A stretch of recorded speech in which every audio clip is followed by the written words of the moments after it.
आपणको घर पाखरे मंदिर अछि कि घर सामने मंदिर रहिबा शुभ ना अशुभ जानतु कौन कुहे वास्तु नियम। वास्तुशास्त्र अनुसार घर निकट में एक मंदिर रहिबा भल नुहे।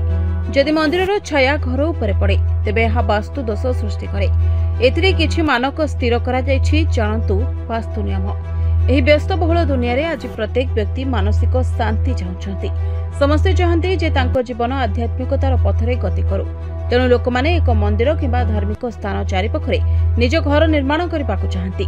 लोक माने विश्वास करती जे मंदिर निकट रहिबा द्वारा एक धार्मिक एवं भक्ति वातावरण सृष्टि हेब, जेउथिपाई मन शुद्ध रहइबो।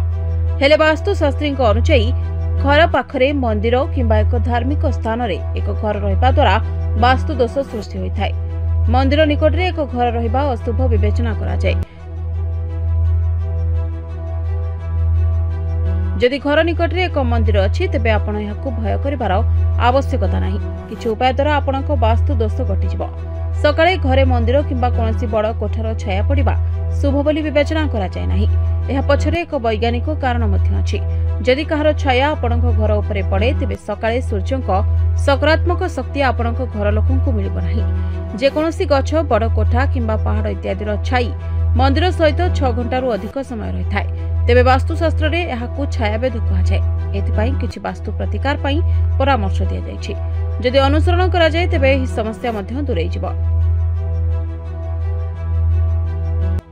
जदि कि भगवान शिवंक मंदिर ठारू 750 मीटर दूर रुहंती तेबे सेमाने असुविधार सम्मुखीन होंती। भगवान विष्णुंक मंदिरर 30 फुट मध्यरे एक घर थिले मध्य एहिपरि घरगुड़िक अशुभ होइथाय। देवी मातांक मंदिर ठारू 180 मीटर दूर थिबा घरे रोग एवं दोष हेतु सदस्य जंत्रणा भोगंती।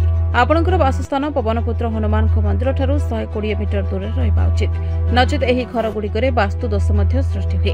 वास्तुशास्त्र नियम अनुसार घरर जेकोसी दिगरे 300 सेंटीमीटर दूरता पर्यंत शिव मंदिरर प्रभाव अशुभ। बिल्डिंगर विपरीत पार्श्व देवी मातांक मंदिर रहिबा द्वारा अशुभ फल मिलिथाय। जदि भगवान विष्णुंकर एक मंदिर किंबा घरर पछ भागरे तांकर कोनोसी अवतार अछि तेबे एहा एक गुरुतर वास्तुदोष सृष्टि करे। मंदिर पई वास्तु प्रतिकार। भगवान गणेशंक मूर्ति किंबा फोटो को सही घरे रखंतु। जदि आपणको घर पाखरे एक शिव मंदिर अछि घरर मुख्य प्रवेश द्वार तळे एक जुगल तंबा साप जोड़ी पोती रखंतु। जदि घर निकट रे भैरवनाथ घर एक मंदिर अछि तेबे मुख्य द्वार रे रुटी रखी काउ को प्रतिदिन खाइबाको देबा भलो। जदि घर निकट रे कोनोसी देवी मातांकर एक मंदिर अछि ताहाले मांकर अस्त्रर प्रतीक मुख्य प्रवेश बाटरे लगा जिबा उचित। एहा वास्तु दोष दूर करिवो। ब्यूरो रिपोर्ट तदंत।